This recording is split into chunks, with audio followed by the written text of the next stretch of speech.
Hi, and welcome to this week's video, which would normally be a video in the series called Beginnings, which I've been doing for several months, but I'm taking a break from that series in this video to reflect with you as best as I can on the death of George Floyd and the reaction around the world to what has happened, the reaction especially in the United States, but also elsewhere. I've also this week had opportunity to watch the movie 13th, which reveals some very disturbing aspects concerning race in the United States. And also, just last night, I was able to attend a local demonstration, a Black Lives Matter demonstration, and there also a number of these issues were brought forward. And so when you see all this, and you even today you see news of increasing numbers of demonstrations taking place in the United States and elsewhere, you see all of this, and you see the calls for justice, you see the rage, you wonder where it all might end. I think some are hopeful that all of this will bring us to a better place, but it's hard to know where some of these dynamics will bring the different countries, and where it will bring the United States. A second thing is that all of this has brought to the fore issues, a cluster of issues: privilege, power, discrimination, and above all, racism. So when I look at all this, I wonder if we can try to find some fresh starting points in the Christian life, the Christian faith, looking at the biblical story, looking at the Bible, looking at Jesus Christ himself, looking at faith in God, looking at some of the core understandings of Christianity. Is there some way forward that we can find by considering those things? And I think there is. And I want to do my best in this video to lay out what I think are some very key starting points. I want to first of all consider the accounts in the Bible of the life of Jesus. And when you look at his life, there are some things that come out with respect to issues that are being discussed today, which I think are very, I want to use the word intriguing, but that's not quite strong enough of a word. I can't think of a better one at the moment, but things that are kind of compelling. So I want to look at the life of Jesus, who, it should be noted, was not white, wasn't black either, wasn't Asian. He was Jewish. But Jesus was born in poverty and died in police custody. And I want to reflect on Jesus' life first and think about it in terms of his being born in poverty and ending in police custody. So one thing about Jesus is that he was born of a woman who had a reputation for sleeping around. Also, Jesus' father was not his biological father. Joseph was, we would say, his foster father. So there's that to consider about Jesus. Another thing to be remembered about him is that his hometown, Nazareth, there was, I don't know if we would call it a heavy police presence, but it was definitely a significant and a brutal police presence under which Jesus grew up. And there were in his town many narratives of young men who had resisted and paid heavily with arrest, interrogation, separation from family, and all too often death by crucifixion. Thirdly, I think we should understand that Jesus, growing up, witnessed government brutality and he also witnessed the support of some of the privileged who gave their support to the suppression of protest for whatever motives, maybe often fear and so forth, but Jesus would have seen these things, and he also saw these things carrying on into his adulthood. These conflicts between a brutal government and the people of Nazareth were motivated by, among other things, racism. Racism on the part of the Roman imperial forces against the Jewish people. And at the same time, as I already hinted, Jesus saw that many of the privileged kept their distance from people who were affected by poverty and criminality, and so that those more privileged folks did not understand or empathize very much with the oppressed. And finally, I would say that this about Jesus, that as an adult, he spoke out against corrupt government officials who were manipulating his Jewish national community. And this did not help him when some key religious authorities demanded Jesus' arrest. They feared that Jesus would cause mass disruption and that would bring on a militarized violence against the Jewish community.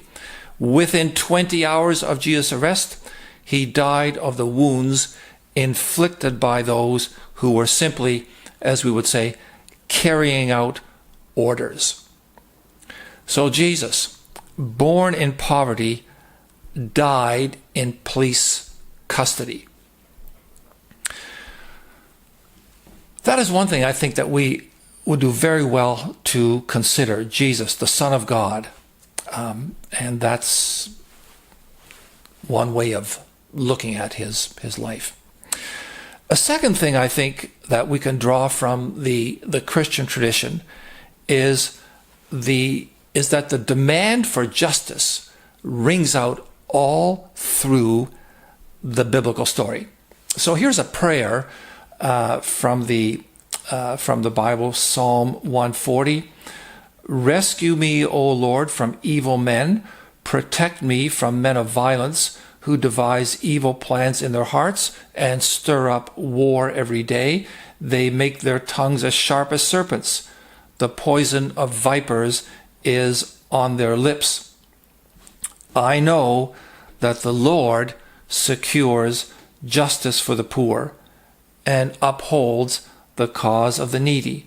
Surely the righteous will praise your name, and the upright will live before you, O God. So in that prayer, Psalm 140, in the Christian and Jewish Bible, we see God presented as a God of justice and restoration for the oppressed. Consider also further along in the biblical tradition, we discover the Jewish prophet Isaiah. And this is a very significant passage. I'll explain why in just one moment. But here's a passage from Isaiah chapter 61, where God has sent me to bind up the brokenhearted, to proclaim freedom for the captives, and release from darkness for the prisoners, to proclaim the season of the Lord's favor. Now this turns out to be a very important passage, because it is a passage that Jesus takes to refer to himself. He uses it to identify who he is and what he is all about, because he quotes this passage and he speaks to some of the Jewish people in a synagogue at his time, and he says, "The Spirit of the Lord is on me, because he's anointed me to preach good news to the poor. And he sent me to proclaim freedom for the prisoners and recovery of sight for the blind, to release the oppressed, and to proclaim the year of the Lord's favor." And so you can see that in the biblical tradition there's a very, those are just two passages, a couple of passages, but there are scores of them where the demand for justice is front and center.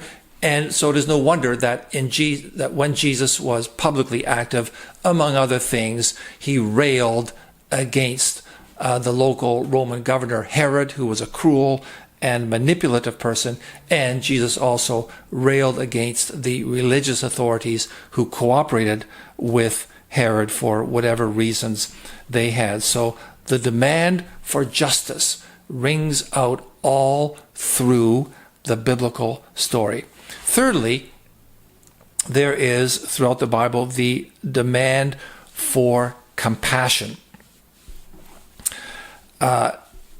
You find that in, among other places, in the words of a small booklet of the Bible called James, and in chapter 2, I think it is, where we read these words. If you show special attention to the man wearing fine clothes and say, "Here's a good seat for you," but say to the poor person, "You stand there," or "Sit on the floor by my feet," have you not discriminated amongst yourselves and become judges with evil thoughts?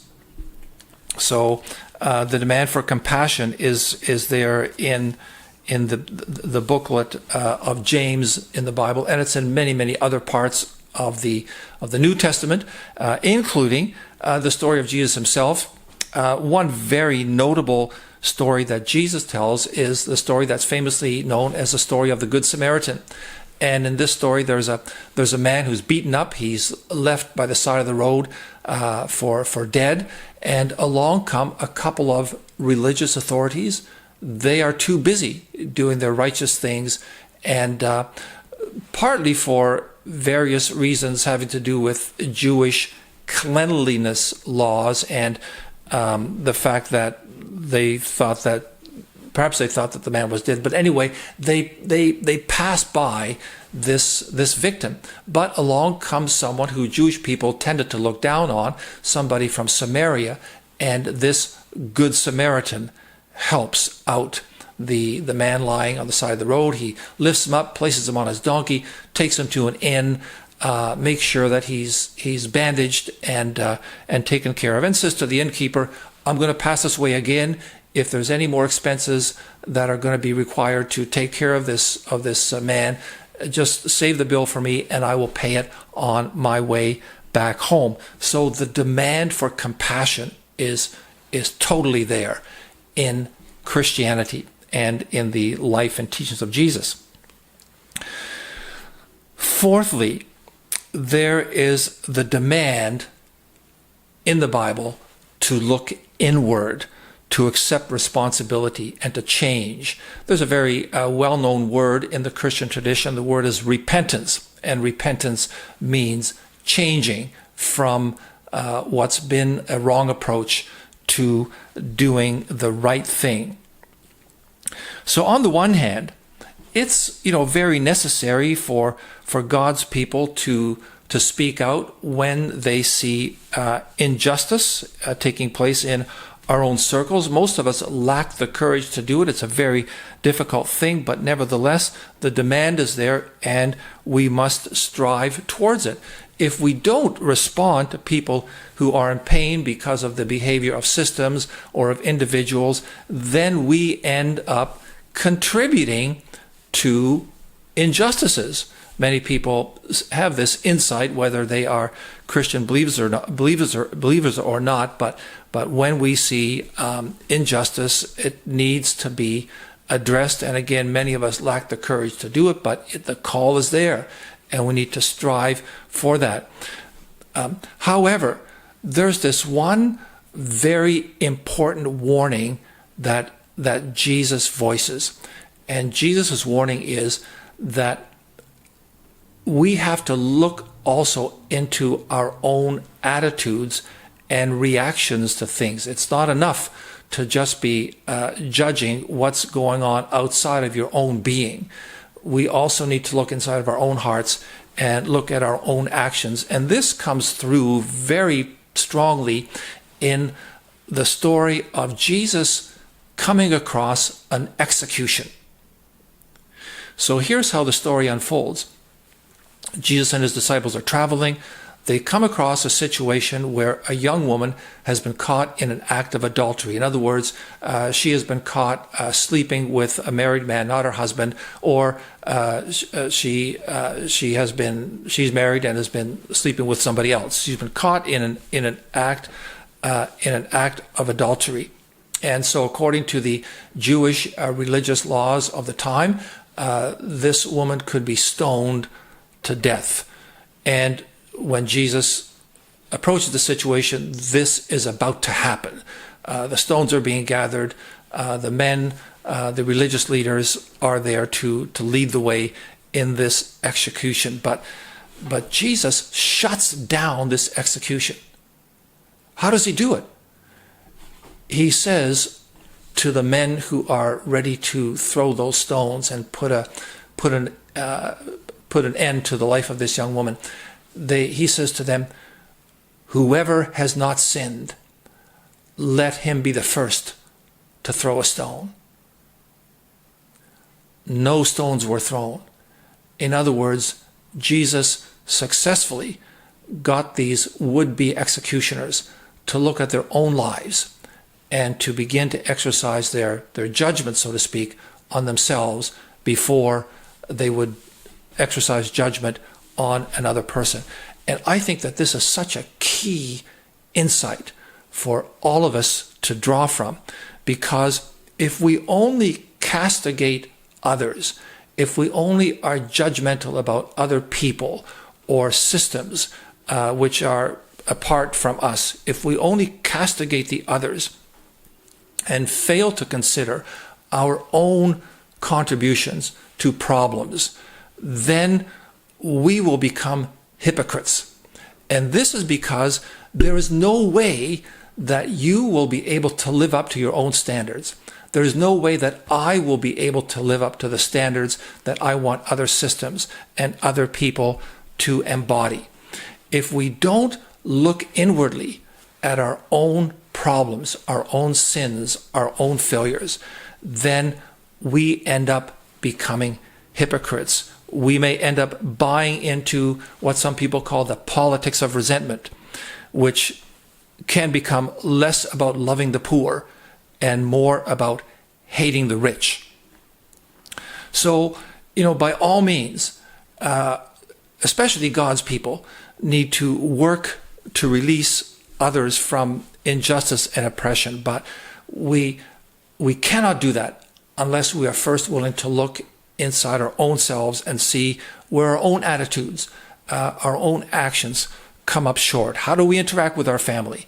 How do your words, how does my approach to life contribute to the wrongs that we may see in our family or our communities? How does our own stuff contribute to injustices that we may see? So I would say yes, of course, injustices, they need to be brought to light and they need to be addressed, but that cannot be done without first self-examination. This is a core aspect of the Jewish faith, but of the Christian faith and understanding. And lastly, I would say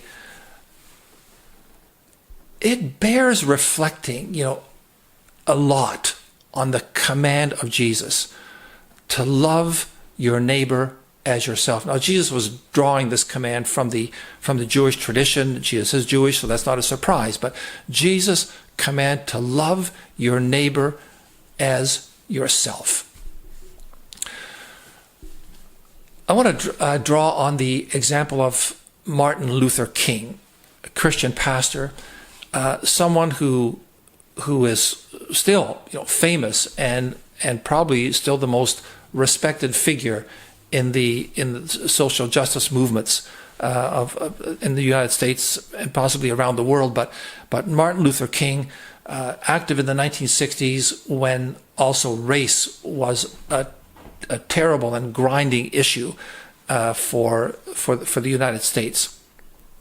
And Martin Luther King had a way of channeling all of the anger and the resentment that was going on around him, and some of that was being expressed through violence and riots and violent demonstrations and lootings and so on and killings. But Martin Luther King had a way of channeling all of that into non-violent protest. And some people may feel, well, that's kind of a weak way of doing it. But I think ultimately that is a stronger path. And I'll tell you why. I think because in the end, the medium is the message, or to put it another way, your and my methods are the message, are the goal. So if our methods are violent, how is the end result also not going to be violent, or at least pave the way for greater violence down the road? And I think Martin Luther King understood this, and he drew on the teaching of Jesus and the teaching of the Christian faith, that all persons have dignity, and none are to be responded to by means of violence and destruction. So Martin Luther King had this incredible way of channeling all of the energy regarding racial issues of his day towards this powerful movement of nonviolence that expressed dignity and love for the neighbor. So I would say, whatever race you are, love your neighbor. Whatever race your neighbor, love the neighbor. In the 1980s, when I was studying to become a pastor, my wife and I, we were white, and we moved into to say the least, a predominantly black community in Michigan.